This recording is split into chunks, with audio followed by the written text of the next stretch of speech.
Enfant de Romba, né en 1902 à Moyeuvre-Grande, Martin Wechter fut résistant à Haut-Mécourt. Alors qu'il rentrait de sa tournée de nuit, il fut arrêté. Il a donc décidé de se mettre à disposition du groupe Mario. Martin Wechter, personnage majeur du groupe Mario, s'est vu installer sa stèle en plein cœur du cimetière de Romba en mémoire à Jean Burger, responsable du groupe Mario. Martin Wechter, il a un destin très particulier parce qu'il était le bras droit de Jean Burger, donc un des hommes les plus proches de lui. Martin Wechter sera tué dans la nuit du 20 au 21 septembre 1943 lors d'une souricière. Il va être abattu par un agent de la Gestapo alors qu'il tentait de s'échapper. On le voit en tenue de marin parce que c'est la seule photo qui est connue de lui. C'est quand il a fait son service militaire dans la marine. Et sa femme et ses deux enfants vont mourir le 11 mai 1944 lors du bombardement de Metz-Sablon. Les explosions au quartier Sablon seront désastreuses et feront énormément de victimes. Ces actes illustrent parfaitement la violence de la période de l'annexion en Moselle entre 1940 et 1945. Jean Burger est effectivement le dirigeant, l'animateur, on va dire, d'un groupe de résistance qui s'est constitué en Moselle, dans une Moselle annexée, donc où il était difficile de résister comme ailleurs en France. Jean Burger a été fait prisonnier par les Allemands en 1940. Avant la guerre, il était un des leaders du Parti communiste en Moselle. À Pâques 1941, à l'initiative de son frère qui était donc docteur à Metz, il s'est évadé de son stalag et il a rejoint Metz. Et au mois de juin 1941, les Allemands attaquent l'URSS. Et là, le Parti communiste vraiment s'organise comme un mouvement de résistance très actif contre les Allemands et ils essayent de reconstituer donc, les cellules des partis communistes un peu partout en France et ils demandent donc à Jean Burger de recontacter des militants communistes et gétistes pour organiser un mouvement de résistance aux Allemands. Et ils ont organisé une souricière donc à Metz en fin septembre 1943. Ils ont arrêté Jean Burger et ses lieutenants, là tout de suite en septembre 1943. Et à partir de là, il y a eu un enchaînement. On a arrêté beaucoup de membres du groupe, et à tel point qu'on n'avait plus de place dans les prisons à Metz. Et on a ouvert spécialement le 12 octobre 1943 le fort de Queuleux, donc, qui était un peu en retrait. Le 17 août, il est transféré dans d'autres camps.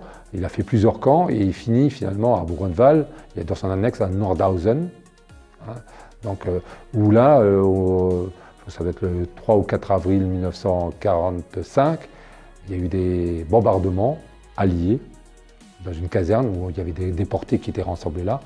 On ne sait pas pourquoi ça a été bombardé, on pense que les Alliés ils sont trompés, ils ont pensé que c'était une caserne, un truc comme ça. Et n'empêche qu'ils ont bombardé cette caserne-là, où il y avait plein de déportés, et donc lui, il est une des victimes de ces bombardements alliés. Donc il est mort à la fin de la guerre sous des bombes anglaises. Jean Burger a écrit des tracts manuellement, c'est-à-dire qu'on a des tracts qu'il a écrits de sa main. Il a aussi renéotypé des tracts, qui étaient anti-allemands, très engagés socialement, voire pour certains avec des revendications autonomistes, ce qui lui a été reproché après la guerre. Et pour ce faire, il fallait trouver du matériel, il fallait trouver du papier. Donc, ce qui fait qu'ils ont dû, il y a notamment cambriolé une imprimerie à Godange, Margot Durmeyer, qui était une des responsables de la jeunesse du Parti communiste avant la guerre. Elle a participé au cambriolage d'une imprimerie, l'imprimerie Klein, pour faire des tracts et des affiches. Il a fallu aussi trouver des Ronéo, donc des machines pour dupliquer les tracts, et évidemment, il fallait les trouver, il fallait les cacher. Alors il y en a qui étaient cachés à Mondelange, à Clouange, et des fois elles circulaient pour pas qu'elles soient identifiées. Ça, il y a eu cette propagande-là qui a existé, mais ils ont été plus loin. Ils ont fait, en dehors de la propagande, ils ont aussi fait de l'aide pour des gens qui essaient de fuir la Moselle. Ils ont aidé des gens à passer la frontière. Ils ont fait des sabotages. Alors comme ils étaient surtout dans les usines, ils ont fait des sabotages. Il se devait discret mais aussi sécurisé. Dans ce lieu, il pouvait torturer sans avoir de conséquences, notamment avec les juges et les avocats. Queuleu était l'endroit idéal. La Gestapo de Metz a investi 40 hectares pour en faire un lieu de torture humaine. Queuleu, c'est un cas à part. C'est un SS Sonderlager, c'est-à-dire un camp spécial SS. C'est-à-dire que c'est un camp qui a été créé pour une affaire à l'origine, qui a été créé pour un cas particulier, parce qu'il fallait un centre de détention et d'interrogatoire secret. C'est ici, au fort de Queuleu, qu'entre octobre 1943 et août 1944, c'est environ 1500-1800 personnes résistantes qui se sont vues subir une multitude d'interrogatoires. Ces résistants ont été arrêtés chez eux ou sur leur lieu de travail. Parmi ces résistants, il y a bien évidemment ceux du groupe Mario. Les gens sont restés ici quelques semaines à plusieurs mois en vue d'être interrogés. La résistance, avec le groupe Mario en particulier, a beaucoup souffert de l'internement ici. Une fois que les gens étaient interrogés, on leur attribue un numéro qu'ils devaient connaître par cœur en allemand. Les résistants vont être par la suite mis dans différentes cellules individuelles afin de gérer les personnes les plus dangereuses, dont les têtes de réseau. Il y a également des cellules collectives où les personnes vont être entassées les unes sur les autres par centaines. Le manque de nourriture et le manque d'hygiène rendent les conditions de vie des résistants très précaires. 4 personnes ont réussi à s'échapper de ce camp. C'était en avril 1944, et cela grâce à des moyens de fortune. Ils ont escaladé une cheminée d'aération de 10 mètres de haut.